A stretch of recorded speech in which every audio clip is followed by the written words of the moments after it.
Hi டெரிஃபிக்ஸ், videos போட்டு ரொம்ப நாள் ஆச்சுன்னு நினைக்கிறேன். ஸோ இந்த வீடியோ எந்த கண்டென்ட்டை பற்றினா, நருட்டோ ஷிப்டன் எல்லாருமே பார்த்துருப்பீங்கன்னு நினைக்கிறேன். அதில் பெயினோட பேட்டில் தான் ரொம்ப ஒரு நல்ல பேட்டிலாகவும் ஒரு இன்ட்ரெஸ்டிங்கான பேட்டிலாகவும் இருந்திருக்கும் இல்லையா? அது ரெண்டு இடத்துல நடந்திருக்கும். ஒன்று ஜிராயா கூட, இன்னொன்று நருட்டோ உசுமாக்கி கூட. ஜிராயாவும் நருட்டோவும் சேஜ் மோடு யூஸ் பண்ணியிருப்பாங்கன்னு நமக்கு நல்லாவே தெரியும்.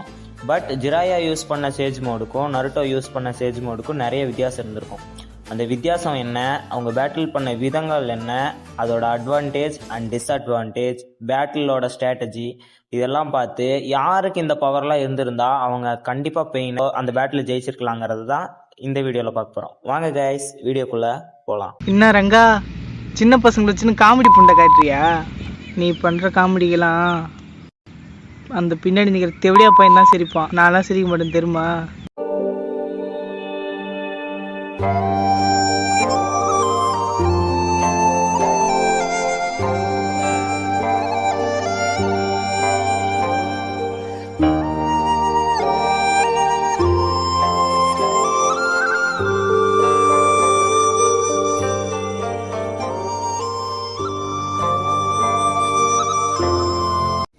ஓகே டெரிஃபிக்ஸ், ஜிராயோட பேட்டில் சுச்சுவேஷன் எப்படி இருந்துச்சுன்னு பார்த்தீங்கன்னா, அதாவது பெயினை பற்றின தகவலை சேகரிக்கிறதுக்காக தான் ரெயின் வில்லேஜுக்கு அவர் போயிருந்துருப்பார். ஸோ பெயின் யாருங்கிறத பற்றி அவருக்கு தெரியாது, அவங்களுக்கு 6 பேட்ஸ் பவர் இருக்குங்கிறது அவருக்கு தெரியாது, ரெடிங்கன் வச்சுருப்பாங்கிறது தெரியாது. இதை பற்றி எதுவுமே தெரியாமல் தனியாளாக போயிருந்திருப்பார் தகவலை சேகரிக்கிறதுக்காக.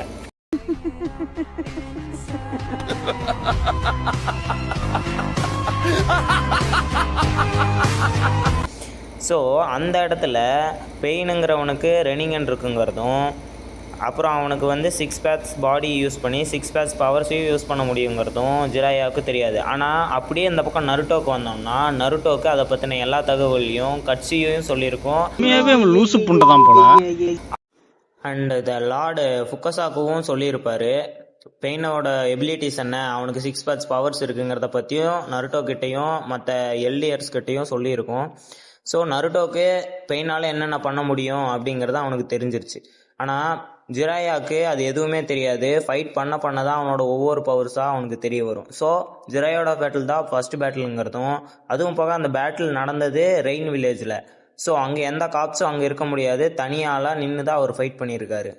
ஆனால் இந்த பக்கம் ஆல்ரெடி கக்காஷி, அப்புறம் பார்த்துட்டிங்கன்னா அங்கே லீஃப் வில்லேஜில் இருக்கிற ஷினோபிஸ் எல்லாத்துக்கூடயும் ஃபைட் பண்ணி, ஹொக்காகே கூட ஃபைட் பண்ணி கொஞ்சம் லீஃப் வில்லேஜையும் அழித்து ஆல்மைட்டி புஷ் போட்டு ஒரு கூல்டவுன் டைமில் இருக்கிற பெயின் கூட தான் ஃபைட் பண்ணியிருப்பார் இல்லையா? இந்த இடத்துல ஆல்மைட்டி புஷ்ஷே யூஸ் பண்ணியிருக்க மாட்டான். யாருன்னா பெயின். ஏன்னா 4 பெயின்ஸு 5 பெயின்ஸ் வந்திருக்கும். ஆனால் அதில் 2-3 பெயின்ஸோட பவரை மட்டும்தான் ஜிராயை பார்த்துருந்துருப்பார். அடுத்து என்னன்னு பார்த்துட்டிங்கன்னா, 2 பேர்த்துக்கும் இருக்கிற பேட்டில் சுச்சுவேஷனோட வேரியன்ஸ் என்ன பார்த்தீங்கன்னா, இந்த பக்கம் 2 பேருமே வந்து சேஜ் மோடு யூஸ் பண்ணுவாங்க. ஆனால் ஜிராயோட சேஜ் மோடு என்னன்னு பார்த்தீங்கன்னா, அது ஆஃப் சேஜ் மோடு தான். அவர் வந்து ரொம்ப நேரம் அவரோட 2 கையும் ஒட்டி வச்சுக்கிட்டு ஃபுக்கசாக்கோ அண்ட் அந்த லேடி ஃப்ராக் 2 பேர்த்தையும் சமன் பண்ணணும். சமன் பண்ணதுக்கப்புறம் தான் அவரால் சேஜ் மோடை அட்டைன் பண்ணி அந்த சேஜ் மோடை யூஸ் பண்ண முடியும். டேரெக்டாக சேஜ் மோடு யூஸ் பண்ண முடியுமானா யூஸ் பண்ண முடியாது. ஏன்னா அந்த பேட்டில் சுச்சுவேஷனில் அவர் ஓடிக்கிட்டே தான் இருப்பார். ஒரு இடத்துல இருந்தால் தான் சேஜ் மோடை யூஸ் பண்ண முடியும். அதை பற்றி ஃபுக்கசாக்கு சொல்லியிருந்திருப்பார். ஆடாமல் அசையாமல் ஒரு இடத்துல உட்காந்து நேச்சுரல் எனர்ஜியும் உன் உடம்புல இருக்க எனர்ஜியும் சேம் லெவலில் மேனுக்குலேட் பண்ணாதான் உன்னால் சேஜ் மோடை அட்டைன் பண்ண முடியும். அந்த லெவலை ஜாஸ்தியாக போனாலோ இல்லை ரொம்ப லோவாக போனாலோ நீ ஃப்ராகாவோ இல்லை ஒரு ஸ்டோனாவோ மாறிடுவ அப்படின்ற மாதிரி ஃபுக்கசாக்கோ சொல்லுவார். ஸோ இந்த ரீசனுக்காக தான் அந்த இடத்துல அவர் 2 கையும் ஒரே மாதிரி வச்சுக்கிட்டு ரொம்ப நேரம் ஓடின மாதிரி ஓடி ஒரு இடத்துல போய் ஃபுக்கசாக்கையும் அந்த லேடி ஃப்ராகையும் சமன் பண்ணியிருப்பார். அவங்க 2 பேரும் தான் சேஜ் மோடுக்கான எனர்ஜியை கேதர் பண்ணி அவங்ககிட்ட கொடுப்பாங்க.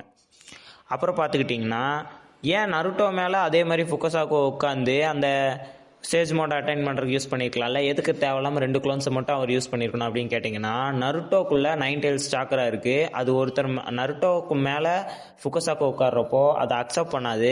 அதுக்கு பதிலாக அவரோட சாக்கரா 2த்தையும் இணைய விடாது. அதுதான் உண்மையான ரீசன் சொல்லப்போனால். அந்த சாக்கரா இணையாதனால என்ன ஆகும்னா, அவரால் சேஜ் மோட் அட்டைன் பண்ணி அந்த எனர்ஜியை கேதர் பண்ணி அதை வந்து நருட்டோ கிட்ட தர முடியாது. ஸோ நருட்டோவால் சேஜ் மோட் அட்டன் பண்ண முடியாது. ஸோ இதனால் ஃபுக்கசாக்கோ உட்காட முடியாதனால நீயா தான் உன்னோட எனர்ஜியை கேதர் பண்ணிக்கணும் அப்படின்னு சொல்லுவார். ஸோ அதுக்கு தான் நருட்டோ ஒரு ஐடியா கண்டுபிடிச்சிருப்பான். 2 or 3 ஷேடோ கிளான்ஸை யூஸ் பண்ணி அதுங்களை நேச்சுரல் எனர்ஜியை கேதர் பண்ண சொல்லி அதுங்களை ரிலீஸ் பண்ணுறப்போ அந்த எனர்ஜி நருட்டோக்குள்ளே வந்துடும். இது ஏன் 2 or 3 ஷேடோ கிளான்ஸை மட்டும் வச்சு பண்ணணும், ஒரு 50 ஆர் ஒரு 40 அப்படி யூஸ் பண்ணியிருந்தா அவனுக்கு நிறைய சாக்ரா எனர்ஜி ரெப்ளனிஷ் ஆகிட்டே இருந்திருக்கும்ல அப்படின்னு யோசிச்சோன்னா அந்த அளவுக்கான ஒரு ஸ்ட்ரெயினை வந்து அவனோட பாடியால் ஹேண்டில் பண்ண முடியாது. அதுவும் ஒரு பேட்டில் சுச்சுவேஷனில் ஒவ்வொரு க்ளோன் எக்ஸாஸ்ட் ஆகுறப்பையும் அதுங்க அந்த நேச்சுரல் எனர்ஜியை கேதர் பண்ணுறப்போ கிடைக்கிற பவரால் கிடைக்கிற ஸ்ட்ரெஸ்ஸை மொத்தமும் திரும்ப பேட்டில் பண்ணிகிட்டு இருக்க நருட்டோ கிட்ட வந்துடும். ஸோ நருட்டோவால் அந்த இடத்துல பேட்டில் பார்க்க முடியுமா, இல்லை அந்த ஸ்ட்ரெஸ்ஸை ஹேண்டில் பண்ணிட்டு இருக்க முடியுமா? ஸோ அதனால தான் 2 or 3 மட்டும் யூஸ் பண்ணுவோம். அதுவும் போக ஏதாவது ஒரு சின்ன மிஸ்டேக் ஆகி ஒரு க்ளோன் அதிகமான ஒரு நேச்சுரல் எனர்ஜியோ ஒரு கம்மியான நேச்சுரல் எனர்ஜியோ எடுத்துருச்சுன்னா அது இன்பேலன்ஸ் ஆகி அது வெடிக்கிறப்போ அது திரும்ப வந்து நருட்டோக்குள்ளே வர்றப்போ அவன் ஸ்டோனாவோ இல்லை ஃப்ராகாவோ மாறக்கான வாய்ப்புகள் இருக்குது. இதனால தான் நருட்டோ 2 or 3 மட்டும் யூஸ் பண்ணோம். அண்ட் இந்த பக்கம் ஜிராய் கிட்ட வந்தீங்கன்னா ஜிராயா யூஸ் பண்ண ஒரு கென்ஜுட்ஸு பார்த்துருப்பீங்க. அது வந்து ஃப்ராக் கன்ஃபன்டேஷன் சாண்ட்னு சொல்லுவாங்க. அது இப்படி தான் நினைக்கிறேன். அந்த கன்ஃபன்டேஷன் சாண்ட் என்ன பண்ணுன்னா ஒரு சவுண்ட் வேவ், அதாவது ஃபுக்கஸாவும் அந்த லேடி ஃப்ராகும் 2 பேர் சேர்ந்து ஒரே டைமில் ஒரு சவுண்ட் வேவ்ஸ் மாதிரி பாடுவாங்க. அது சவுண்ட் வேவ்ஸ் தான். அந்த சவுண்ட் வேவ்ஸ் வந்து எனிமியோட ஹியரிங் சென்ஸ் அதாவது என்ன சொல்கிறது, வாய் ரொம்ப லேக் ஆகுது. அந்த ஹியரிங் சென்ஸ் அவங்க கேட்டுட்டாங்கன்னு வச்சுக்கோங்களேன், அவங்க பாடுற பாட்டை அவங்க கென்ஜூட்ஸில் விழுந்துருவாங்க. ஸோ இந்த கென்ஜூட்ஸும் நார்மல் கென்ஜூட்ஸும் மாதிரி கிடையாது. ஏன்னா இது வெறும் சவுண்ட் வேவ்ஸ் தாங்கிறதுனால நம்ம ஆல்ரெடி இதை சென்ஸ் பண்ணவும் முடியாது. ஸ்ட்ரெயிட்டாக இது வந்து கென்ஜூட்ஸில் விழுகிற மாதிரி தான் இருக்கும். இந்த சவுண்ட் நம்ம கேட்டோடனே அடுத்த செகண்ட் நம்ம அந்த கென்ஜூட்ஸில் இருப்போம். அண்டு இதை நார்மலான கென்ஜூட்ஸு மாதிரி வெளியே இருந்து ஒருத்தர் வந்து ரிலீஸ் பண்ணுறது அது மாதிரிலாம் ஆகாது. இந்த கென்ஜூட்ஸில் மாட்டிக்கிட்டா அந்த கென்ஜூட்ஸ் யூஸ் பண்ணுற யூஸரே நினச்சா மட்டும்தான் அதுலேருந்து வெளியே வர முடியும். Stop! He's the one! Hey, no. Down. அப்படி ஒரு ரெடிகுலஸான கென்ஜூட்ஸோ இருக்கிற கென்ஜூட்ஸ்லேயே இது ஒரு டாப் 3 அண்ட் டாப் 2 அந்த அளவுக்கு இருக்கிற மாதிரியான ஒரு கென்ஜூட்ஸ் தான். இதை வந்து பர்ஃபெக்ஷன் பண்ணதுன்னு பார்த்தீங்கன்னா ஜிராயா யூஸ் பண்ணியிருப்பாரு. பட் நருட்டோ ஏன் யூஸ் பண்ணலன்னா, நருட்டோ பேட்டில் அப்போ பெயின் வந்து ஆல்மைட்டி புஷ் யூஸ் பண்ணி லார்ட் ஃபுக்கசாக்கு வந்து தள்ளி விட்டுருப்பாப்புல. ஸோ அவர் மேலே ஆல்ரெடி அவர் டெட் ஆகிற சுச்சுவேஷன் இருக்கிறனால அவரால் பாட முடிஞ்சிருக்காது. தென் அதனால தான் அந்த இடத்துல வந்து கன்ஃபன்டேஷன் ஜுட்ஸும் வேலை செஞ்சுருக்காது. அண்ட் ஹியர் அந்த கன்ஃபன்டேஷன் ஜுட்ஸுவை நம்ம யார் மேலே யூஸ் பண்ணுறோமோ அந்த பர்டிகுலர் பர்சன் மேலே மட்டும் யூஸ் பண்ண முடியும். அது 2 பேர் 3 பேர்னு இல்லை, அவங்க எத்தனை பேர் மேலே யூஸ் பண்ணணும்னு நினைக்கிறாங்களோ அத்தனை பேர் மேலே யூஸ் பண்ணலாம். அதுக்கு வந்து மெயினான 2 ரீசன் இருக்கணும். ஒன்று யூஸரு, அப்புறம் 2வது பார்த்துட்டிங்கன்னா அந்த பாடுற அந்த 2 ஃப்ராக்ஸ். இது 2 இருக்கிறதா மெயின். அப்புறம் பார்த்தீங்கன்னா கன்ஃபன்டேஷன் ஜுட்ஸுலேருந்தும் வெளியே வந்துட்டு 3 பெயினை போட்டு தள்ளிடுவாப்புல. ஆனால் அது அவங்க இருந்தது வந்து ரெயின் வில்லேஜில்.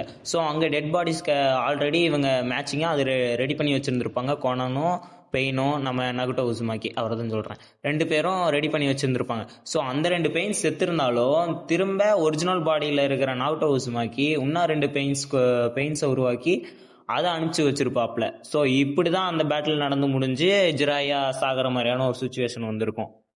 இந்த பக்கம் நருட்டோட்ட வந்தீங்கன்னா நருட்டோ அவன் 2 டைம் அவனோட சேஜ் மோடை ரெப்ளனிஷ் பண்ணியிருப்பான். சேஜ் மோடு என்ன பண்ணுன்னா, நீங்கள் இழக்கிற ஒவ்வொரு சாக்ராவையும் நீங்கள் வெளியே இருந்து திரும்ப நேச்சுரல் எனர்ஜியோட கேதர் பண்ணி உங்களோட எனர்ஜியும் சேர்த்து திரும்ப நீங்கள் சண்டை போடுறதுக்கான சாக்ரா கிடைக்கும். இது வந்து எப்படின்னா, நீங்கள் 100லேருந்து ஒரு 40க்கு வந்துட்டிங்கன்னா நீங்கள் திரும்ப இந்த சாக்கரை யூஸ் பண்ணி திரும்ப அந்த 100க்கே ரெப்ளனிஷ் ஆகிக்கலாம். இது அவனோட க்ளோன்ஸை வச்சு அவன் 2 டைம் பண்ணியிருப்பான்.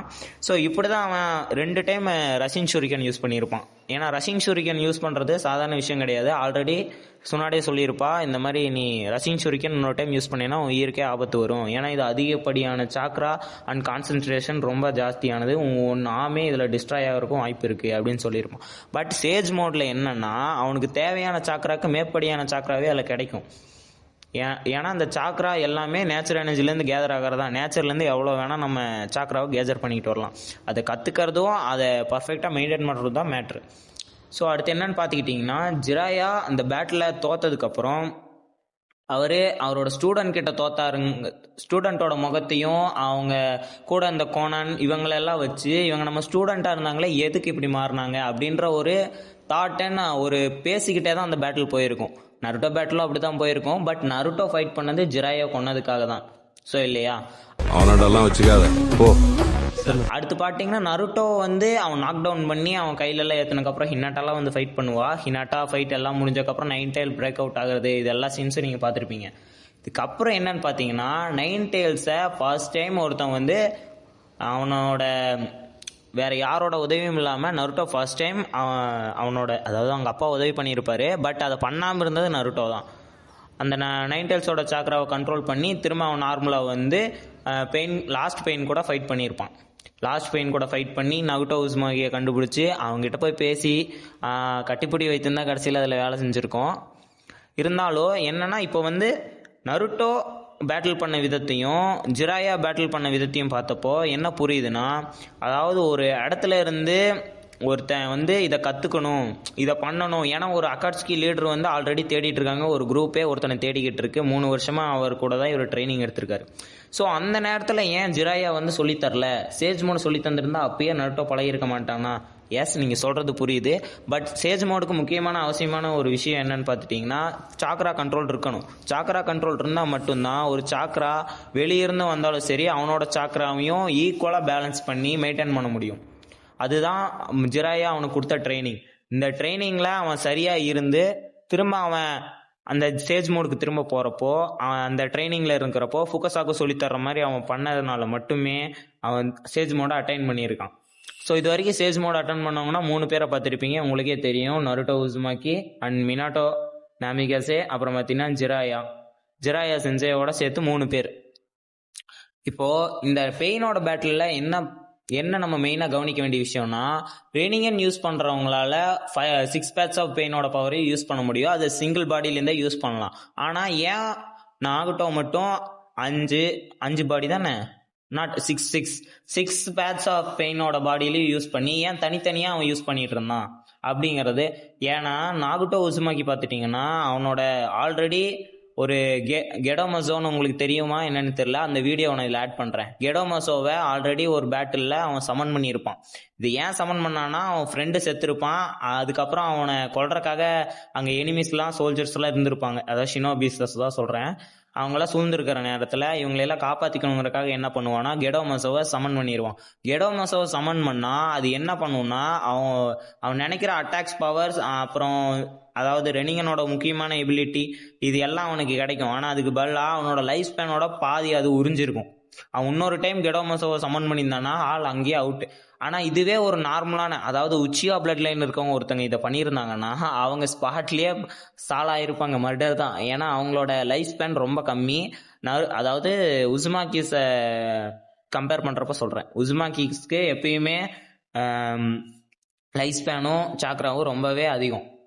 ஸோ இப்படி இருக்க சுச்சுவேஷனில் தான் நாகுட்டோ அந்த 6 பெயின்ஸையும் கண்ட்ரோல் பண்ணி அந்த பேட்டிலில் ஒரு வில்லேஜையே டிஸ்ட்ராய் பண்ணி அதுக்கப்புறம் நருட்டோ கூட சேஜ் மோடு கற்றுக்கிட்டு வந்த நருட்டோ கூட ஃபைட் பண்ணி 9 டெயில்ஸ் கூடயும் ஃபைட் பண்ணி அதுவும் முடிஞ்சதுக்கப்புறம் கடைசியாக நருட்டோ கூடயும் ஒரு ஃபைட்டை போட்டு அதுக்கப்புறம் எல்லாத்தையும் ரெனி ரிவத் மூலியமா ரிவேவும் பண்ணி, யார் யா நீ சாக்ரா பீஸ்டாக இருக்க அவனை வச்சு ஆட்டு நகரிங்க ஆடுங்க ஆத்தா. ஸோ அதுதான் டெரிஃபிக்ஸ். இந்த பேட்டிலில் யாருக்கு அதிகமான அட்வான்டேஜ் இருந்ததுன்னு உங்களுக்கே தெரிஞ்சிருக்கும். நருட்டோ உசுமாக்கி பக்கம் தான் அதிகமான அட்வான்டேஜஸ் இருந்துச்சு. 9 டெயில்ஸோட சாக்ரா அண்ட் சேஜ் மோட் சாக்ரா, அதுக்கப்புறம் பார்த்தீங்கன்னா ஃபுகசாக்கு அவங்களோட ஹெல்ப்ஸ் இத்தனையும் இருந்து ஆல்ரெடி ஷினோபிஸ் ஃபைட் பண்ணி கடைசியில் கட்டுப்பிடி வைத்தியெல்லாம் போட்டு தான் அந்த பேட்டிலில் ஜெயிச்சிருப்பான். ஸோ இந்த பேட்டில் அதிகமான அட்வான்டேஜ் நருட்டோ பக்கம்.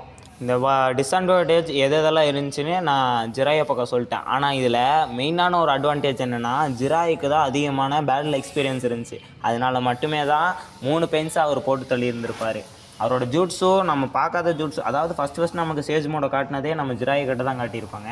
ஆனால் அவரே அதை பர்ஃபெக்ட் பண்ணல, அதை பர்ஃபெக்ட் பண்ணதே நருட்டோ தாங்கிற அளவுக்கு இது பண்ணியிருப்பாங்க. சும்மாவா சொன்னாங்க நருட்டோ தான் அந்த சைல்ட் ஆஃப் ப்ராபஸின்னு சொன்ன மாதிரி அந்த வார்த்தையை காப்பாற்றிட்டான்.